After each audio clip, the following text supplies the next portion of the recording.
Hello everyone, welcome back to G Tech Poly. दोस्तों, हम hydraulics and fluid mechanics की study कर रहे हैं और आज इसका ये लेक्चर नंबर 8 है, जिसमें कि हम प्रॉपर्टीज़ ऑफ फ्लूइड्स का अंतिम पार्ट 7 स्टडी करेंगे। इससे पहले हम इस चैप्टर के 6 पार्ट कवर कर चुके हैं एंड हम फ्लूइड्स की सभी प्रॉपर्टीज़ को कंप्लीट स्टडी कर लिए थे। इसमें सिर्फ एक टॉपिक बचा हुआ था, टाइप्स ऑफ फ्लूइड। तो उस टाइप्स ऑफ फ्लूइड को हम आज के इस लेक्चर में कवर कर लेंगे।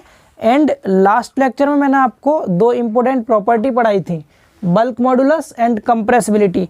तो आज हम बल्क मॉडुलस और कंप्रेसिबिलिटी पर आधारित न्यूमेरिकल क्वेश्चंस भी स्टडी कर लेंगे। लगभग 3 न्यूमेरिकल क्वेश्चन है इस टॉपिक पर बेस्ड। तो इन 3 न्यूमेरिकल क्वेश्चंस को करेंगे पहले, उसके बाद फिर हम टाइप्स ऑफ फ्लूइड की स्टडी करेंगे। तो इस तरह से बहुत बड़ा लेक्चर नहीं होगा, जल्दी ही हम इसको कवर कर लेंगे। एंड जो भी दोस्त चैनल पर नए हैं, चैनल पर प्लेलिस्ट बनी हुई है हाइड्रोलिक्स एंड फ्लूइड मैकेनिक्स के नाम से। तो इससे पहले 7 लेक्चर्स को आप प्लेलिस्ट में जा करके देख सकते हैं, ठीक है।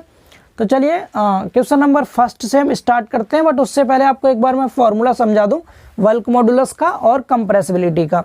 तो यहाँ पर कोई भी एक यहाँ पर फ्लूइड भरा हुआ है, लाइक डेट आप लिक्विड कह सकते हैं, लिक्विड भरा हुआ है। आपने इस पर पहले स्टार्टिंग में कोई प्रेशर P लगाया था, जिस पर इसका वॉल्यूम भी था, ठीक है।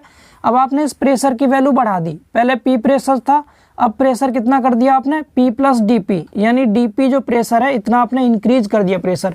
DP प्रेशर इंक्रीज करने पर इसका जो वॉल्यूम है यहाँ से यहाँ तक कम हो गया। कितना कम हो गया, DP वॉल्यूम कम हो गया, ठीक है, ये वाला। तो इस तरह से जो बल्क मॉडुलस आता है, क्या आता है, चेंज इन प्रेशर, यानी कितना प्रेशर चेंज किया, डेट मीन्स कितना प्रेशर इंक्रीज किया, कितना प्रेशर हमने यहाँ बढ़ाया अपॉन में उसके कारण कितनी वॉल्यूमेट्रिक स्ट्रेन आ गई, आयतन विकृति कितनी आ गई इसमें। तो DP upon DB upon B, और ये नेगेटिव में लेते हैं। आगे नेगेटिव साइन ये शो करता है कि अगर प्रेशर बढ़ा रहे हैं तो आयतन कम हो रहा है, इसीलिए आगे माइनस लगाते हैं। हम न्यूमेरिकल में माइनस को छोड़ सकते हैं, फॉर्मूले में आप जरूर दिखाएं माइनस लगा के।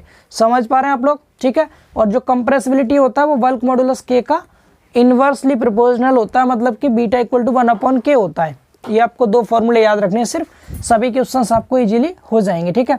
चलिए सबसे पहले क्वेश्चन में देखिए आपको क्या दिया है। यहाँ लिखा है, यदि किसी द्रव पर 0.6 मेगा न्यूटन पर मीटर स्क्वायर का प्रेशर लगाकर उसका आयतन 0.03% कम कर दिया जाता है, द्रव का आयतन गुणांक यानी बल्क मॉडुलस K तथा संपीड्यता गुणांक कंप्रेसिबिलिटी बीटा ज्ञात कीजिए। आपको क्या निकालना है, बल्क मॉडुलस निकालना है और कंप्रेसिबिलिटी निकालना है। ये दोनों फॉर्मूले आपके सामने पहले ही मैंने लिख दिए हैं, बाकी आप लोग इन्हें याद भी कर लें, ठीक है। सबसे पहली चीज आपको यहाँ पर प्रेशर की वैल्यू दे रखी है 0.6 मेगा न्यूटन पर मीटर स्क्वायर। यहाँ प्रेशर लिखा है, सिर्फ हमारे फॉर्मूले में DP आता है। तो अब यहाँ पर आपको चेंज इन प्रेशर न लिख के केवल प्रेशर लिखा हुआ है, तो आप इसको ही क्या मान लेंगे, यहाँ पर DP, यही क्या है, DP है आपका। तो आप लिख भी सकते हैं इसको DP, प्रेशर। प्रेशर हिंदी वाले बच्चे इसको दाब लिख दीजिएगा, दाब। कितना दिया, दाब। DP की वैल्यू दे रखी है आपको 0.6 मेगा न्यूटन पर मीटर स्क्वायर। मेगा, मेगा जानते हैं सभी, मेगा में 10 की घात 6 लेते हैं, तो 0.6 10⁻⁶ लीजिएगा आप न्यूटन पर मीटर स्क्वायर। ये दाब का SI मात्रक है। हमें न्यूमेरिकल क्वेश्चन करते समय एक चीज़ का विशेष ध्यान रखना, हम हमेशा SI यूनिट या फिर MKS यूनिट का यूज करते हैं, ठीक है। तो यहाँ SI यूनिट ले लेंगे प्रेशर की, ठीक। इसके बाद और क्या दिया, आयतन में कमी दे रखी है, कितनी, 0.03%। आयतन में कमी यानी कि डिक्रीमेंट कह दीजिए आप, डिक्रीमेंट या डिक्रीजिंग, डिक्रीजिंग लिख देना, ठीक है, डिक्रीजिंग इन प्रेशर या डिक्रीज इन प्रेशर। प्रेशर में कमी कितनी हो रही है, सॉरी प्रेशर नहीं, वॉल्यूम, वॉल्यूम में कमी, आयतन में कमी हो रही है ना, डिक्रीज इन प्रेशर यानी आयतन में कमी। आयतन में कमी को हम क्या कहते हैं, DB कहते हैं, लेकिन आयतन में कमी है परसेंटेज में दिखा रखी है 0.03%। इसका मतलब क्या, पहले हमारा आयतन 100 रहा होगा, 100 यूनिट, और कम कितना हो गया, 0.03 कम हो गया। इसी का मतलब तो 0.03%। डेट मीन्स यहाँ से हम कह सकते हैं जो B है, B वो कितना है, B हमारा स्टार्टिंग में 100 यूनिट रहा होगा, और जो चेंज इन वॉल्यूम है या डिक्रीज इन वॉल्यूम DB कितना 0.03 है। यही तो मतलब हुआ इसका। या आप सीधे यहाँ कह सकते हैं 0.03 अपॉन 100। ये किसकी वैल्यू आ गई, डेल्टा V अपॉन V की, वॉल्यूमेट्रिक स्ट्रेन की वैल्यू है ये वाली। एक ही मतलब होगा, डेट मीन्स यहाँ पर DB की वैल्यू 0.03 आ गई और B की वैल्यू 100 है। चाहे जैसे लिख लीजिए आप लोग, इतना बोलिए, सभी को समझ आ रहा है। अब सारी वैल्यूज हमारे पास हैं, फॉर्मूले में सिर्फ पुट करना है। तो सबसे पहले यहाँ लिख दीजिए बल्क मॉडुलस का फॉर्मूला, वल्क मॉडुलस के बराबर माइनस में होता है कितना, dp अपॉन में dv अपॉन b। ठीक है, यहाँ पर वैल्यू रखिए, माइनस का साइन आप लगा सकते हैं। dp प्रेशर कितना है 0.6 इंटू 10⁻⁶ अपॉन में dv अपॉन b। dv की वैल्यू कितनी है 0.03 और b कितना 100 है। ये 100 ऊपर ले जाइए यहाँ पर, तो 0.6 अपॉन में 0.03। ठीक है, ऊपर हो जाएगा कितना 10⁶ ये था, 2 ऊपर ये गया तो 8 हो गया, 10⁸ आ गया ऊपर। इतना बोलिए, समझ आ रहा है सभी को ये 10⁸। इसके बाद क्या करना है, आप अगर इसको डिवाइड करेंगे इससे, देखिए अगर आप यहाँ पर पॉइंट हटाते हैं तो ऊपर तो 100 आएगा, नीचे 10 मतलब 10 बचेगा, 60 हो गया, 3 नीचे 20 या 60, 20 आ गया। 20 इंटू 10⁸ आप खुद से मल्टीप्लाई करके देख सकते हैं। नेगेटिव साइन को भी लगा लीजिए, बाकी आप छोड़ भी सकते थे, वो तो सिर्फ ये शो करता है प्रेशर इंक्रीज हो रहा है तो वॉल्यूम डिक्रीज। यहाँ से आप कितना कह सकते हैं इसको, 1 0 बढ़ा दो 10⁹। ये तो हमारा किस में आया है, ये आया है हमारा -2 इंटू 10⁹ कह दीजिए। ये किस में आया, जिसमें प्रेशर देखो जो यूनिट प्रेशर की है वही यूनिट वल्क मॉडुलस के की होगी। कैसे, प्रेशर की यूनिट ये dB अपॉन बी, ये तो change in volume upon original volume है, वॉल्यूमेट्रिक स्ट्रेन है ये, जिसकी कोई यूनिट नहीं होगी, दोनों वॉल्यूम है ना, कट जाएगा यूनिट। तो प्रेशर की जो यूनिट होगी वही के की यूनिट होती है। डेट मीन्स यहाँ पर न्यूटन पर मीटर स्क्वायर, तो ये भी न्यूटन पर मीटर स्क्वायर। इस 10⁹ को हम गीगा बोल सकते हैं, तो यहाँ से हम -2 गीगा इंटू न्यूटन पर मीटर स्क्वायर कह सकते हैं इसको। ये क्या आ गया हमारे यहाँ से, एक आंसर हमें मिल गया यहाँ तक। ठीक है, एक आंसर। दूसरा आंसर आप निकाल सकते हैं कंप्रेसिबिलिटी का। कंप्रेसिबिलिटी ये डायग्राम मिटा करके इधर निकाल दे रहे हैं। ठीक है, बना लीजिएगा आप डायग्राम, ये मिटा करके यहाँ निकाल देते हैं कंप्रेसिबिलिटी। ठीक है, यहाँ देखो कंप्रेसिबिलिटी, इधर देख लीजिए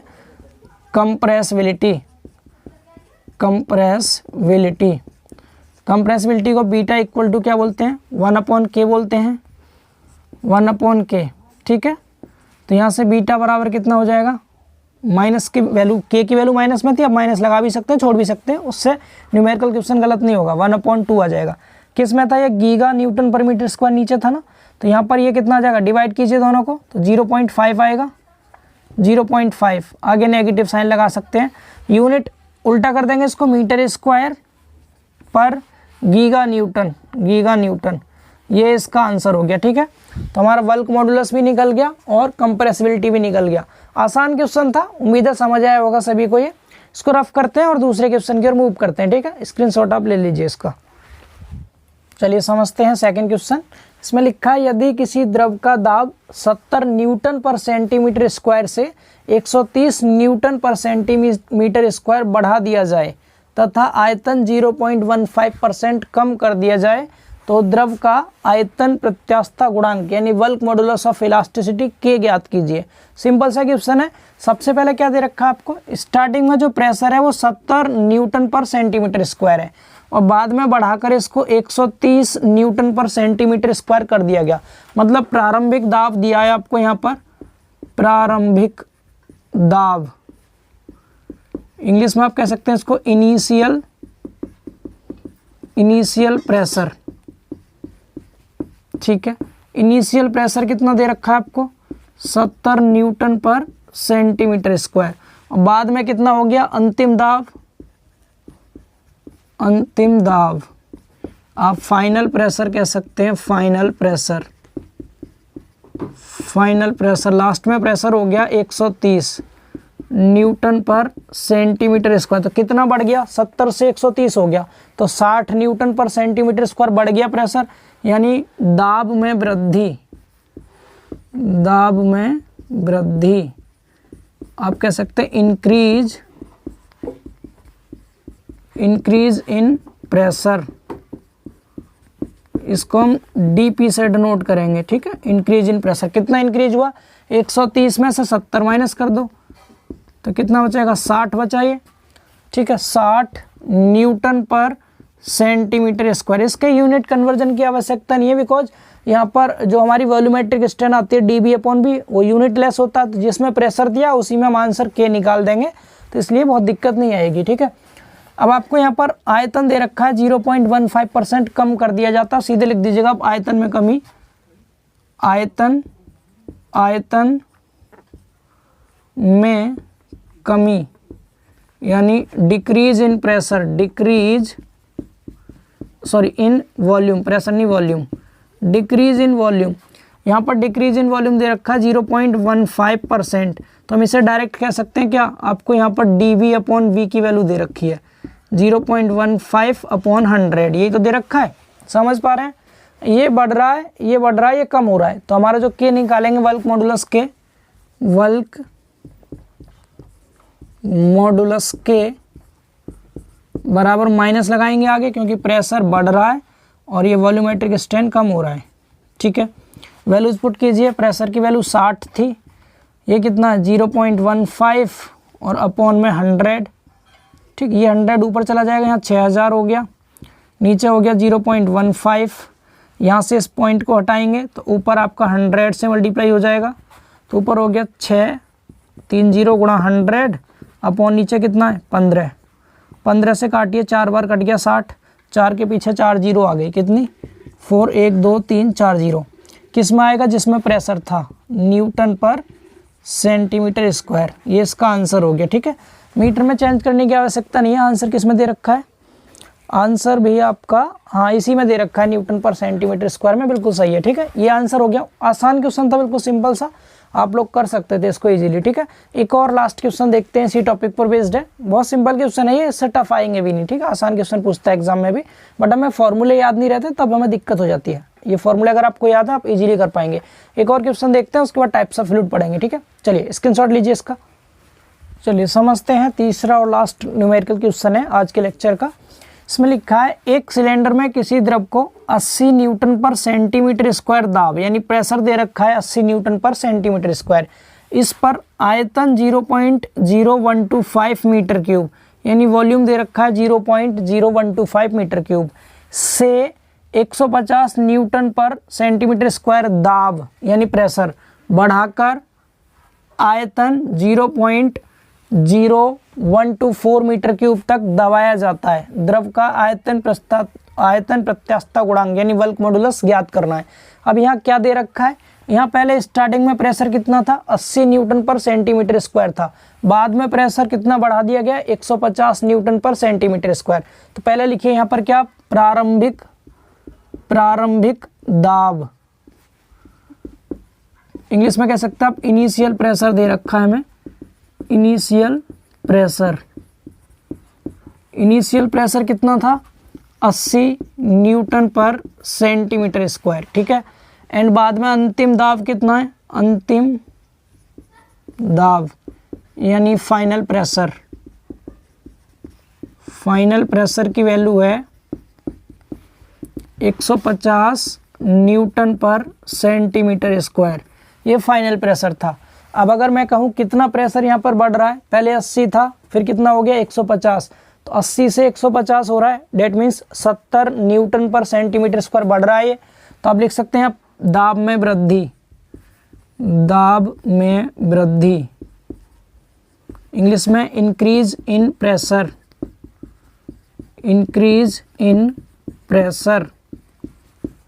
ठीक, इसको आप कह देंगे डीपी। ठीक है, डीपी कितना, 150 में से 80 माइनस कर दीजिए, 150 माइनस 80 तो कितना आएगा यहाँ पर, ये 70 आया। 80 और 20 100 होता है, और 20 और 50 70, यानी 70 न्यूटन पर सेंटीमीटर स्क्वायर। डीपी की वैल्यू मिल गई।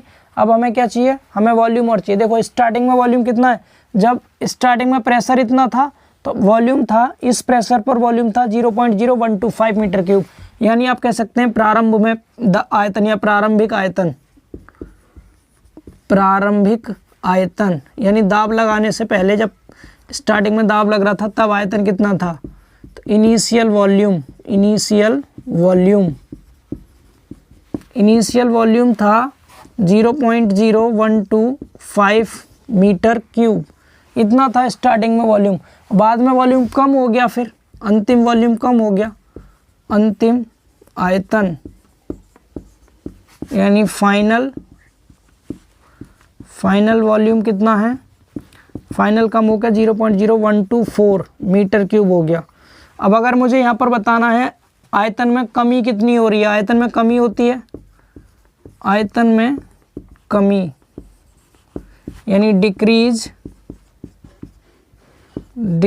In volume, decrease in volume, इसको हम डिक्रीज इन वॉल्यूम को क्या बोलते हैं, डीवी। कितना वॉल्यूम डिक्रीज हो रहा है, स्टार्टिंग में वॉल्यूम कितना था ओरिजिनल, मतलब जैसे ये कोई कंटेनर है, तो ये कोई कंटेनर था, इसमें स्टार्टिंग में जो वॉल्यूम था यहाँ से यहाँ तक ये वाला वॉल्यूम था जो कितना था 0.0125, ठीक। बाद में जब इस पर आपने प्रेशर लगा दिया तो बाद में ये वॉल्यूम कम हो गया, कुछ वॉल्यूम ये कम हो गया यहाँ पर, ठीक है ना, कम होकर के ये बचा हुआ वॉल्यूम है जितना बचा, तो हमें कम ही निकालनी है तो क्या करेंगे, स्टार्टिंग वाले में से इसको घटाएंगे, ठीक है, जो कम होने के बाद बचा है, तो डीवी मिल जाएगा 0.0125 माइनस 0.0124, इसको माइनस करेंगे कितना आएगा, ये 0.0 फिर 1 ये भी 0 ये 1, इतना मीटर क्यूब आ गया, ठीक है। ये क्या आ गया हमारा यहाँ पर, ये आ गया डिक्रीज इन वॉल्यूम, आयतन में कमी आ गई इतनी। और हमें पता है ओरिजिनल वॉल्यूम हमारा कितना था स्टार्टिंग में ये बी की वैल्यू है, अब लिख दीजिए यहाँ पर बी कितना है, जो ओरिजिनल है 0.0125, जो इनिशियल वाला है वही तो बी होगा, या आप नई लाइन में ना लिख के यहीं पे बी लिख सकते हैं आप, स्टार्टिंग वाले में यहाँ पर जो था यही हमारा बी था, ठीक। डी भी पता है, बी पता है, ये तो वो है जो फाइनल लास्ट में हमारा वॉल्यूम बचा था, हमें बचा हुआ नहीं चाहिए, हमें पहले कितना था और फिर चेंज कितना हुआ वो चाहिए। तो अब यहाँ पर क्या निकाल सकते हैं, वल्क मॉडुलस के निकाल सकते हैं, वल्क मॉडुलस के बराबर, माइनस का साइन लगाते हैं, माइनस आप छोड़ सकते हैं, ठीक है, मैं सिर्फ फॉर्मूले में दिखा दे रहा हूँ, बाकी आप आंसर में अगर माइनस लगाना भूल भी जाते हो तो आप ये ना कहें माइनस छोड़ दिया आपने, आप छोड़ सकते हैं, बाकी लगा भी सकते हैं, कोई दिक्कत नहीं है, बार बार इसलिए रिपीट कर रहा हूँ, बच्चे ये ना समझा आपने माइनस छोड़ दिया, वो रह भी सकता है मिस्टेक से। देखिए फॉर्मूला होता है dp upon dv upon v, ठीक है, इसमें वैल्यूज पुट कीजिए यहाँ पर, तो माइनस का साइन आ गया है, dp की वैल्यू कितनी है 70 अपॉन dv कितना, dv ये रहा 0.12301 अपॉन v कितना है, v ये रहा 0.0125, ये ऊपर चला जाएगा इधर, तो यह आ जाएगा माइनस में 70 गुणा 0.0125 अपॉन में 0.0001। इसको सॉल्व कीजिए, यहाँ से सॉल्व कीजिए तो कितना आ रहा है, हम क्या करेंगे यहाँ पर 70 मल्टीप्लाई बाई 0.0125, जितना भी आया इसको डिवाइड कर दीजिए 0.0001 से, तो ये आ रहा है 8750। प्रेशर की यूनिट क्या थी, न्यूटन पर सेंटीमीटर स्क्वायर, तो के की यूनिट भी यही आएगी, चेक कर लेते हैं एक बारी, यस बिल्कुल करेक्ट आ रहा है 8750 न्यूटन पर सेंटीमीटर स्क्वायर, ये इसका क्या हो गया आंसर। आप लोग इसको नोट कर लीजिए, ये नेगेटिव साइन यहाँ छोड़ दिया, फिर से लगा सकते हैं आप, छोड़ भी सकते हैं, ठीक है, क्लियर है सभी को, ये दिखाई दे रहा है, यस नोट कर लिया सभी ने। तो इस टॉपिक के वल्क मॉडुलस और कंप्रेसिबिलिटी पर 3 क्वेश्चन थे, ये तीनों हमारे कवर हो चुके हैं और इजीली आपको समझ में आ गए होंगे, बहुत आसान क्वेश्चन थे।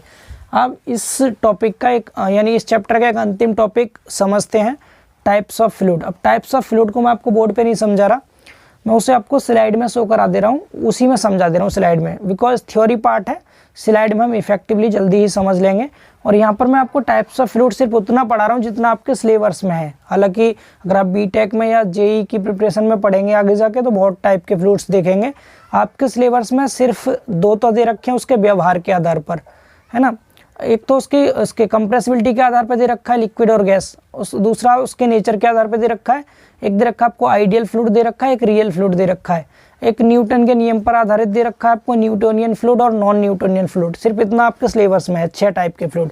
बाकी नॉन न्यूटोनियन फ्लूइड के भी बहुत टाइप होते हैं, ठीक है, रिहो प्लास्टिक होता है, बिंगम प्लास्टिक होता है, टाइम डिपेंडेंट होता है, टाइम इंडिपेंडेंट होता है, थिक्सोट्रॉफी होता है, बहुत टाइप होते हैं नॉन न्यूटोनियन फ्लूइड्स के भी, वो आपके सिलेबस में नहीं है। तो types of non Newtonian fluids को हम स्किप करेंगे बिकॉज वो आपके सिलेबस में नहीं है, इसलिए केवल वो पढ़ेंगे जो आपके सिलेबस में है। इसीलिए मैं आपको स्लाइड की हेल्प से इसको समझाने जा रहा हूँ, तब हम इसको स्लाइड में समझेंगे, ठीक है। तो बने रहेंगे वीडियो में, आगे आपको टाइप्स ऑफ फ्लूइड भी एक बार समझा दें, फिर उसके बाद इस पूरे चैप्टर को कवर कर देंगे हम इसी लेक्चर में। चलिए देखिए हैं क्लासिफिकेशन ऑफ फ्लूइड्स की। तो तरल पदार्थों का वर्गीकरण 3 आधार पर किया गया है। सबसे पहले संपीड्यता यानी कंप्रेसिबिलिटी के बेस पर, कंप्रेसिबिलिटी के बेस पर जो हमारे फ्लूइड्स होते हैं वो दो टाइप के होते हैं, एक होता है लिक्विड, दूसरा होता है गैस एंड वेपर।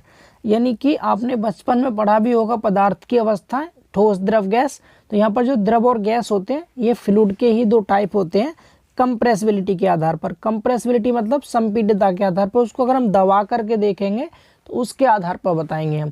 तो आप सभी नॉर्मली जानते हैं जो हमारे लिक्विड होते हैं वो इनकम्प्रेसिबल होते हैं, यानी उन्हें आसानी से हम दबा नहीं सकते। चलिए डिटेल में एक एक करके दोनों को समझते हैं, ध्यान से देखिएगा आप लोग, ठीक है, और समझते चलिएगा साथ साथ। जैसे अगर हम यहाँ देखें लिक्विड की बात करते हैं पहले, लिक्विड्स। तो लिक्विड में अपने माइंड में, आप जब मैं लिक्विड को समझाऊं तो अपने माइंड में आप पानी रख सकते हैं माइंड में, ठीक है, अपने दिमाग में रखिएगा, हम पानी के बारे में पढ़ रहे हैं। तो देखिए द्रवों को असंपीड्य तरल यानी इनकम्प्रेसिबल फ्लूइड भी कहा जाता है। जो हमारा पानी होता है अगर आप उसको नॉर्मली किसी भी बर्तन में रख करके दबाएंगे तो वह आसानी से दबता नहीं है, बल्कि फैल जाएगा इधर उधर, समझ पा रहे हैं, यानी वो कंप्रेस नहीं हो पाता है आसानी से। डेट मीन्स जो लिक्विड होते हैं वो इनकम्प्रेसिबल होते हैं, वो आसानी से दबाए नहीं जा सकते, ठीक है। तो यहाँ पर यही लिखा है कि द्रवों को असंपीड्य तरल भी कहा जाता है, यानी इनकम्प्रेसिबल फ्लूइड भी कहा जाता है। ये वे तरल होते हैं जिन्हें आसानी से नहीं दबाया जा सकता। हम बहुत अधिक प्रेशर पर थोड़ा बहुत चेंज कर सकते हैं वॉल्यूम में, लेकिन इनको आसानी से हम दबा नहीं सकते, ठीक है, इसीलिए इन्हें इनकम्प्रेसिबल भी कहते हैं। आगे देखिए, इन पर तापमान परिवर्तन का प्रभाव कम होता है। अगर आप टेम्परेचर में वेरिएशन करेंगे तब भी उसका इफेक्ट बहुत कम पड़ेगा इस पर, यानी बहुत अधिक प्रॉपर्टी बदलती नहीं है इसकी टेम्परेचर बदलने पर। समझ पा रहे हैं इतना? आगे देखिए, आगे लिखा है इन द्रवों का घनत्व अधिक होता है। घनत्व मतलब डेंसिटी, इनकी जो डेंसिटी होती है ना वो अधिक होती है, गैसों से तो अधिक होती है, ठीक है, इनकी डेंसिटी क्या होती है, अधिक होती है, घनत्व। जैसे आपने सुना भी होगा, मैंने आपको पढ़ाया भी था, जो पानी होता है पानी का घनत्व 1000 kg पर मीटर क्यूब होता है। कितना? 1000 kg पर मीटर क्यूब। आप सबको ये मैंने पढ़ाया था, न्यूमेरिकल क्वेश्चंस में भी हमने इसका यूज किया था।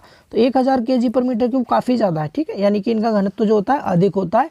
और इनमें मुक्त सतह, फ्री सरफेस भी पाई जाती है। इंपॉर्टेंट पॉइंट है ये, द्रवों में क्या होता है, मुक्त सतह होती है, यानी फ्री सरफेस होता है।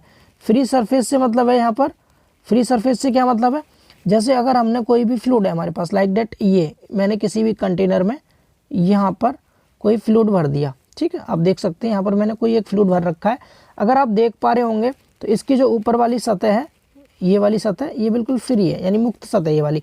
यहाँ पर पानी भरा हुआ है हमारे पास, अवेलेबल है। अगर हम इसको एक दिन तक भर के रख दें किसी बाल्टी या किसी कंटेनर में, तब भी ये पानी यहीं पे आपको भरा हुआ मिलेगा इस तरह से, क्योंकि इसके पास मुक्त सतह है, इसके पास फ्री सरफेस है। वहीं अगर हम इसमें गैस भर देते तो गैस, आप देखेंगे अगर आपने गैस को खुला छोड़ दिया, फ्री छोड़ दिया, तो गैस वायुमंडल में फैल जाएगी, क्योंकि उसके पास फ्री सरफेस नहीं होता है। लिक्विड के पास फ्री सरफेस होता है, गैसों के पास फ्री सरफेस नहीं होता है। इसीलिए लिक्विड की इंपॉर्टेंट प्रॉपर्टी है कि लिक्विड के पास क्या होता है, फ्री सरफेस भी होता है, यानी इन पर मुक्त सतह होती है। इतना बोलिए, इतना सभी को समझ आ रहा है ये चीज़? आगे देखिए, थोड़ा सा बाह्य बल या बाह्य दाब या बल लगाने पर इन द्रवों के आकार में असीम परिवर्तन होता है। हम सभी जानते हैं द्रवों का आकार निश्चित नहीं होता, बल्कि आयतन इनका निश्चित होता है। परंतु आयतन कैसा होता है, निश्चित होता है। कहने का मतलब क्या है, जो द्रव होते हैं अगर आप उसको किसी एक बर्तन में रखते हैं, सपोज डेट, ध्यान से सुनेंगे, सपोज डेट मेरे पास यहाँ पर ये 1 लीटर मैं यहाँ लीटर बना दिया सपोज आपके लिए, मान लीजिए हमारे पास कोई 1 लीटर है, ठीक है, लाइक डेट, आप समझ लीजिए अभी के लिए। इस तरह से आपने मग ले लिया, लीटर ले लिया, कुछ भी ले लिया, इसमें आपने 1 लीटर पानी ले रखा है। क्या ले रखा है? 1 लीटर पानी भरा हुआ है इसमें, ठीक, या बाल्टी, जो भी आप समझें इसको, फिलहाल लीटर मान लीजिए। आपके पास क्या है, 1 लीटर आपके पास पानी है। अभी ये लीटर में रखा है तो लीटर की शेप ले ली। अब आप इस 1 लीटर पानी को आप बड़े से किसी बर्तन में रखते हैं, लाइक डेट एक राउंडेड बर्तन है आपके पास, राउंडेड बर्तन मान लो आपके पास कोई भी एक थाली है सपोज डेट, ठीक है, यहाँ पर ये आपने इसमें इसको फैला दिया, गिरा दिया ऐसे, तो क्या होगा, ये इसका आकार तुरंत बदल जाएगा, पूरी थाली के अंदर ऐसे फैल जाएगा इस तरह से, यानी जिस बर्तन में इसको रखेंगे ये उसी का आकार ले लेगा। ये बोलिए, सभी को क्लियर है? इतना समझ पा रहे हैं सभी लोग इसको? यानी कि क्या होता है, अगर हम इस पर कोई भी बाहर से बल लगा दें तो क्या होता है, इसमें असीम परिवर्तन हो जाता है। बाहर से बल लगाने का मतलब क्या है, जैसे कहीं पे पानी भरा हुआ रखा है, आपने बल लगा के उसे गिरा दिया, अगर आप उसको गिरा देते हैं तो पूरे में फैल जाता है वो, मतलब उसका आकार, असीम परिवर्तन हो रहा है उसके आकार में, निश्चित ही नहीं है उसका आकार, जिस किसी भी बर्तन में रखेंगे उसका आकार ले लेगा वो। तो यहाँ से बोलिए, इतना समझ आ रहा है सभी को? यहाँ से हमें मेन पॉइंट क्या निकल के आते हैं, लिक्विड कैसे होते हैं, इनकम्प्रेसिबल होते हैं, ठीक है, इन्हें दबाया नहीं जा सकता। टेम्परेचर परिवर्तन का भी इन पर बहुत ज़्यादा प्रभाव नहीं पड़ता, ठीक है, इनका घनत्व अधिक होता है। इनमें फ्री सरफेस भी पाया जाता है, इनके आकार में असीम परिवर्तन होता है, लेकिन इनका आयतन निश्चित होता है। इतने पॉइंट्स आपको लिक्विड के बारे में लिखने हैं, ठीक है, लिख लेंगे इतना। इसके बाद चलते हैं चलिए गैसों पर। ठीक, अब गैसों के बारे में स्टडी करते हैं। गैस या बाष्प, बाष्प सभी जानते हैं। वेपर, वेपर क्या होता है? पानी जब यानी कि लिक्विड जब गैस या फॉर्म में चेंज हो जाता है तो वो वेपर बन जाता है। जैसे हम कभी चाय वगैरह बनाते हैं ना, तो उसमें से जो पानी डालते हैं, लिक्विड डालते हैं, तो लिक्विड जो भाप बन के उड़ने लगता है ना, वही वेपर है, वही बाष्प होता है। ठीक है, तो यहाँ क्या देखो, गैस हो या बाष्प हो, दोनों की प्रॉपर्टी समथिंग सेम रहेंगी। तो गैसों को हम संपीड्य यानी कंप्रेसिबल फ्लूइड कहते हैं। जो हमारे लिक्विड थे वो कैसे थे? इनकम्प्रेसिबल थे। लिक्विड को आसानी से दबाया नहीं जा सकता, गैसों को हम आसानी से दबा सकते हैं। आप कहेंगे कैसे सर? तो आपने देखा होगा जो एलपीजी गैस होती है बड़े बड़े सिलेंडर्स में होती है, उसको हम कंप्रेस करके छोटे सिलेंडर में भी भर लेते हैं। क्यों भर लेते हैं? क्योंकि वे कंप्रेसिबल है, यानी कि उसको कंप्रेस किया जा सकता है आसानी से। तो गैस कैसी होती है? कंप्रेसिबल फ्लूइड होते हैं। ठीक है, ये वे तरल हैं जिन्हें सुगमता से दबाया जा सकता है, मतलब इनको आसानी से दबाया जा सकता है। और इन पर तापमान परिवर्तन का भी बहुत अधिक प्रभाव पड़ता है, यानी टेम्परेचर वेरिएशन पर भी इन पे इफेक्ट पड़ता है। अगर हम ताप बदलेंगे, ताप बदलने से मतलब क्या है? आप ताप बढ़ाएं या घटाएं तो उससे इसकी प्रॉपर्टी चेंज होंगी। ठीक है, आगे है इनका घनत्व यानी डेंसिटी। गैस के पार्टिकल दूर दूर होते हैं, दूर दूर होते हैं मतलब इनकी डेंसिटी कम होती है। ठीक है, तो घनत्व कैसा होता है इनका? कम। घनत्व कह दीजिए या फिर आप मास डेंसिटी कह दीजिए, दोनों ही क्या होते हैं? कम होते हैं। एक ही मतलब दोनों का, डेंसिटी का हो या मास डेंसिटी, कम होता है। और इनमें मुक्त सतह भी नहीं होती है।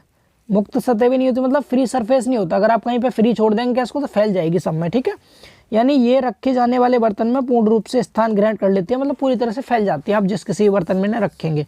बोलिए, इतना सभी को समझ आ रहा है? तो बेसिक डिफरेंट पॉइंट आपको दिखाई दे रहे होंगे। क्या क्या पॉइंट है डिफरेंट, आप समझ सकते हैं यहाँ से। देखिए, सबसे पहली चीज़, ये कैसा था? ये इनकम्प्रेसिबल था। ये कैसा है? कंप्रेसिबल है। ठीक, इनको आसानी से दबाया नहीं जा रहा था, इनको आप आसानी से क्या कर सकते हैं? दबा सकते हैं, सुगमता से दबा सकते हैं। इतना बोलिए, क्लियर? इसमें ताप का परिवर्तन का कोई प्रभाव नहीं पड़ रहा था, मतलब बहुत कम प्रभाव पड़ रहा था। यहाँ पर बहुत अधिक प्रभाव पड़ता है। समझ पा रहे हैं इतना? एंड अगर आप आगे देखेंगे, इसकी जो डेंसिटी होती है, घनत्व अधिक होता है। एंड इनकी डेंसिटी कैसी होती है? इनकी डेंसिटी कम होती है बहुत। ठीक है, इनमें फ्री सरफेस होता है। इनमें क्या होता है? इनमें मुक्त सतह यानी फ्री सरफेस होता है लिक्विड में। गैसों में फ्री सरफेस नहीं होता है। बोलिए, समझ पा रहे इतना सभी? और जो द्रव होते हैं इनका आयतन निश्चित होता है। गैसों का आकार और आयतन दोनों ही अनिश्चित होता है, ना आकार निश्चित होता ना आयतन निश्चित होता। अगर आप गैस को छोटे सिलेंडर में रखेंगे तो उसका आकार ले लेगी, यानी उसके आयतन उसमें भी फैल जाएगी पूरे में, तो उसका आयतन भी ले लेती है वो। ऐसे अगर किसी बड़े सिलेंडर में रखेंगे तो उसका वॉल्यूम भी गेन कर लेगी और शेप भी गेन कर लेती है। इसीलिए इसके आकार और आयतन दोनों ही अनिश्चित होते हैं। बोलिए, लिक्विड और गैस समझ गए सभी? अब देखिए दूसरे टाइप पर चलते हैं। दूसरा टाइप है हमारा यहाँ पर क्या? सैद्धांतिक या फिर व्यावहारिक आधार पर। व्यावहारिक आधार पर कितने टाइप के होते हैं जो आपके फ्लूइड होते हैं? व्यावहारिक आधार पर ये दो टाइप के होते हैं, एक रियल फ्लूइड, दूसरा आइडियल फ्लूइड। बहुत इंपॉर्टेंट है, इन दोनों को आप अच्छे से समझिएगा। ठीक है, बात करते हैं पहले हम रियल फ्लूइड की, यानी वास्तविक तरल क्या होते हैं। तो रियल फ्लूइड भी होंगे, फ्लूइड की जो भी प्रॉपर्टी होती है ना, ये सभी को सेटिस्फाई करेंगे। फ्लूइड की क्या क्या प्रॉपर्टी हमने पढ़ी थी, उन सबको ये क्या करेंगे? संतुष्ट करेंगे। जैसे ये वे तरल होते हैं जिनमें श्यानता यानी विस्कोसिटी और पृष्ठ तनाव यानी सरफेस टेंशन का गुण होता है। मेन प्रॉपर्टी फ्लूइड की यही होती है, विस्कोसिटी होती है और सरफेस टेंशन।